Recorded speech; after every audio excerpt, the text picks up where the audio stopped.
Hello students, मेरा नाम तनु सैनी है और आज की इस वीडियो में हम डिस्कस करने वाले हैं पीडियाट्रिक का एक बहुत ही इंपॉर्टेंट टॉपिक जिसका नाम है अपगार स्कोरिंग। अपगार स्कोरिंग एक टेस्ट होता है जिसमें हम न्यूबॉर्न के जर्नल कंडीशन को असेस करने के लिए करते हैं। जो हमारा अपगार स्कोरिंग होता है वो सबसे पहले डेवलप्ड करा था डॉक्टर वर्जीनिया अपगार ने 1952 में। इसको हम क्या बोलते हैं, इसको हम फर्स्ट टेस्ट भी बोलते हैं आफ्टर द बर्थ, क्योंकि ये बर्थ के बाद जो बेबी का फर्स्ट टेस्ट होता है उसी को हम अपगार स्कोरिंग के नाम से जानते हैं। इसमें हम क्या करते हैं, शॉर्ट ड्यूरेशन में ही न्यूबॉर्न की ओवरऑल वेलबींग को असिस कर लेते हैं।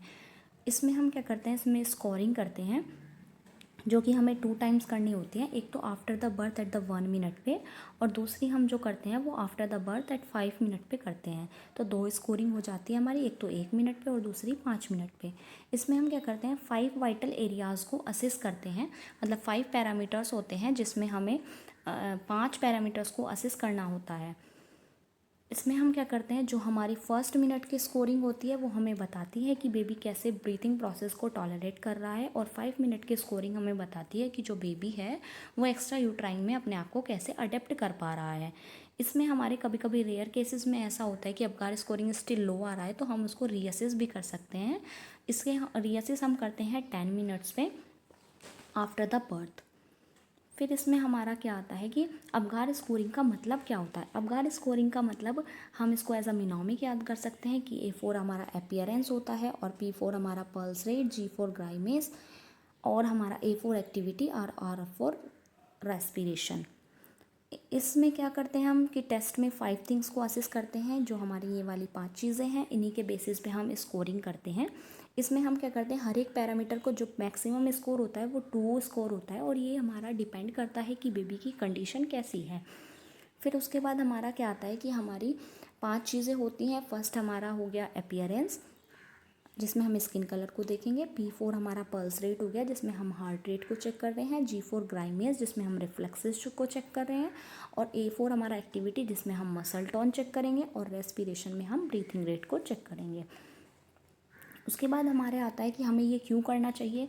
फर्स्ट तो हमारे को बेबी के वाइटल साइन का हमारे को असेसमेंट कर लेते हैं और दूसरा हमारा ये रहता है कि लेटर इवैल्यूएशन में हमारे हेल्पफुल होता है, जिसकी वजह से हम क्या करते हैं कि अगर फर्दर हमारे को मेडिकल इंटरवेंशन की ज़रूरत है लाइक न्यूनेटल रिसस्टिटेशन की या फिर ऑक्सीजन थेरेपी की, तो इसके बारे में हम क्या करते हैं, पहले से ही हमारे को इन्फॉर्मेशन पता चल जाती है।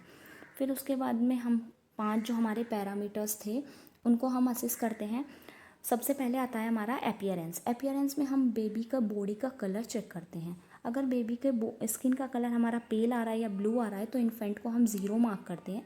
और अगर बेबी की बॉडी तो पिंक है बट जो एक्सट्रीमिटीज़ है वो हमारे ब्लू हैं तो हम उसको 1 स्कोर करते हैं।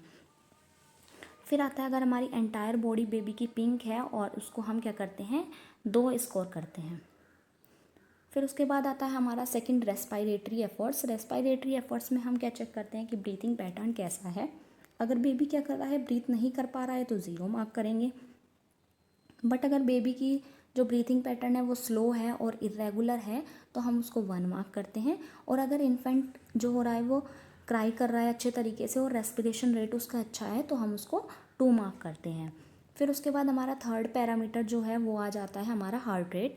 हार्ट रेट में हम क्या करते हैं कि अगर हार्ट बीट नहीं है तो 0 मार्क करेंगे और हार्ट बीट अगर लेस देन 100 है बीट्स पर मिनट तो हम उसको 1 मार्क करेंगे। और अगर हार्ट बीट हमारी 100 से अबोव है, एज वी नो कि न्यूबॉर्न की जो हमारी हार्ट रेट होती है वो हमारी 120 टू 160 मतलब 140 to 160 beats per minute normally रहती है, तो हमारी इसमें क्या करेंगे हम, अगर 100 बीट्स पर मिनट से अबो जा रही है तो हमारा स्कोरिंग रहता है 2। फिर हमारा फोर्थ पैरामीटर आ जाता है हमारा मसल टोन। मसल टोन में हम क्या करते हैं कि अगर बेबी लूज़ है, फ्लॉपी है, मतलब कोई भी मूवमेंट नहीं कर रहा है तो हम 0 मार्क करेंगे। बट अगर वो कुछ फ्लेक्शन कर रहा है, लिमिटेड फ्लेक्शन कर रहा है तो हम उसको 1 मार्क करेंगे। और एक्टिवली मूवमेंट कर रहा है बेबी, अच्छे से फ्लेक्शन कर रहा है तो उसका मतलब हम उसे 2 मार्क करेंगे मसल टोन के लिए। फिर उसके बाद हमारा फिफ्थ पैरामीटर आ जाता है हमारा रिफ्लेक्सेस। रिफ्लेक्सेस में हम क्या चेक करते हैं कि अगर हम बाहर से बेबी को कोई स्टिमुलाई देते हैं, एक्सटर्नल स्टिमुलाई, तो उसके अगेंस्ट बेबी क्या रेस्पॉन्स कर रहा है। सपोज हम उसे माइल्ड पिंच कर दे तो वो उसके अगेंस्ट क्या रेस्पॉन्स करेगा, वो चीज़ चेक करते हैं हम रिफ्लेक्सेस में। अगर वो कोई भी रेस्पॉन्स नहीं कर रहा है तो हम उसको 0 मार्क करेंगे। बट अगर वो क्या कर रहा है, हमारा ग्राइमेसिंग कर रहा है। मीन्स दैट ये है कि अगर हमने इसको पिंच करा है तो वो हमारे को कराई वाला फेस बना रहा है, बट वो कराई नहीं कर पा रहा है, तो हम उसको क्या करेंगे, हम उसको 1 मार्क करेंगे। बट वो अगर वाइब्रसली कराई कर रहा है, कफिंग कर रहा है, स्नीजिंग कर रहा है अच्छे तरीके से, तो हम उसको 2 मार्क करते हैं रिफ्लेक्सेस इरिटेबिलिटी के लिए। फिर हमारा रिजल्ट आता है कि हम इसको कैसे, हमारा रिजल्ट आएगा अगर 10 आउट ऑफ 10 आ रहा है तो मीन्स दैट ये परफेक्ट स्कोर है, और अगर 7 से 10 के बीच में भी आता है तो ये गुड कंडीशन को इंडिकेट करता है। बट अगर लेस देन 7 आता है तो इसका मतलब है फर्दर हमें किसी मेडिकल इंटरवेंशन की नीड हो सकती है। देन उसके बाद हम एबनॉर्मल रिजल्ट का मतलब क्या है, अगर लेस देन 7 आ रहा है तो ये इंडिकेट करेगा कि किसी मेडिकल इंटरवेंशन की ज़रूरत है। और अगर अबगार स्कोरिंग लो आ रहा है तो इसके बहुत सारे हमारे कॉजेज़ हो सकते हैं। सपोज़ फर्स्ट, अगर हमारा डिफ़िकल्ट बर्थ हो सकता है। डिफ़िकल्ट बर्थ मतलब अगर फीटल डिस्ट्रेस में था at the time of labour, या फिर मैटरनल डिस्ट्रेस में थी, या फिर फोर्सेप डिलीवरी हुई है, वेंटोस डिलीवरी हुई है, ये सारे इंडिकेट करते हैं डिफ़िकल्ट बर्थ को। सेकेंड वन आ जाता है अगर सिजेरियन सेक्शन मदर का हुआ है तो ये भी इंडिकेट कर सकता है कि लो अबगार स्कोरिंग आ सकता है। फिर अगर fluid in the baby airway, की अगर मदर का एमनियोटिक फ्लूइड है वो बेबी के एयरवे में चला गया है, तो ये भी इंडिकेट कर सकता है कि हमारा अबगार स्कोरिंग लो आने के चांसेस हैं।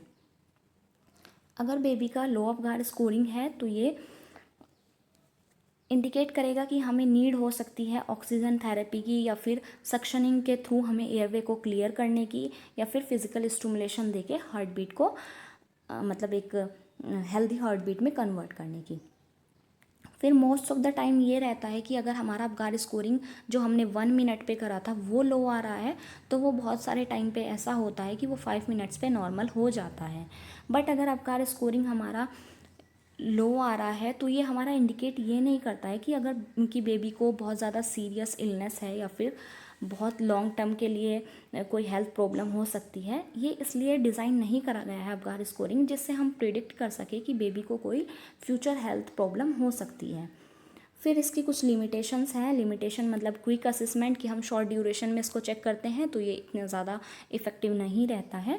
Does not necessarily indicate a baby long term behaviour, इसमें हम बेबी की मतलब लॉन्ग टर्म बिहेवियर के लिए या फिर लॉन्ग टर्म किसी हेल्थ रिलेटेड कंडीशन को असेस नहीं कर सकते हैं। फिर हम इस चार्ट के थ्रू भी हम क्या कर सकते हैं, इजीली याद कर सकते हैं अबगार स्कोरिंग के बारे में। फर्स्ट पैरामीटर हमारा हार्ट रेट आता है। अगर हार्ट रेट हमारी एब्सेंट है तो हम 0 मार्क करेंगे। अगर हार्ट रेट हमारी क्या आ रही है, less than 100 beats per minute आ रही है तो हम 1 मार्क करेंगे। और अगर हमारी हार्ट बीट मोर देन 100 आ रही है तो हम 2 मार्क करेंगे। सेम ऐसे ही हमारा रेस्पिरेटरी एफर्ट सेकंड पैरामीटर्स में हम अगर एब्सेंट है रेस्पिरेशन तो 0 मार्क करेंगे, और अगर इरेगुलर आ रहा है तो हम 1 मार्क करेंगे, और गुड क्राई कर रहा है तो हमारा 2 मार्क करेंगे। मसल टोन में क्या है कि कोई मूवमेंट नहीं कर रहा है, फ्लेसिड है, तो हमारा 0 मार्क जाएगा। और पार्शियली फ्लेक्शन कर रहा है एक्सट्रीमिटीज़ का तो हमारा 1 मार्क जाएगा। और कंप्लीट फ्लेक्शन कर रहा है, या मतलब बेबी की जो एक्टिविटी है वो अच्छे से मूवमेंट कर रहा है, तो हम उसको 2 मार्क करेंगे। फोर्थ वन आता है हमारा रिफ्लेक्सेस रेस्पॉन्सेज। अगर कोई भी रेस्पॉन्स नहीं कर रहा है एक्सटर्नल स्टिमुलाई के अगेंस्ट तो हम 0 मार्क करेंगे। और अगर ग्राइमेस है, मतलब फेशियल एक्सप्रेशन बना रहा है, तो हमारा 1 मार्क जाएगा। और वाइब्रसली क्राई कर रहा है तो हमारा 2 मार्क जाएगा। फिफ्थ कंपोनेंट हमारा आता है कलर। कलर में अगर बेबी की जो बॉडी है वो ब्लू है या फिर पेल कलर की है तो 0 मार्क जाएगा। और अगर एक्रोसाइनोसिस है, मतलब बॉडी तो पिंक है बट एक्सट्रीमिटीज़ ब्लू है, पेरिफेरल साइनोसिस हुआ है तो 1 मार्क जाएगा। और कम्प्लीटली पिंक है तो हमारा 2 मार्क जाएगा। इस चार्ट से हम इजीली समझ सकते हैं अबगार स्कोरिंग को और इजीली लर्न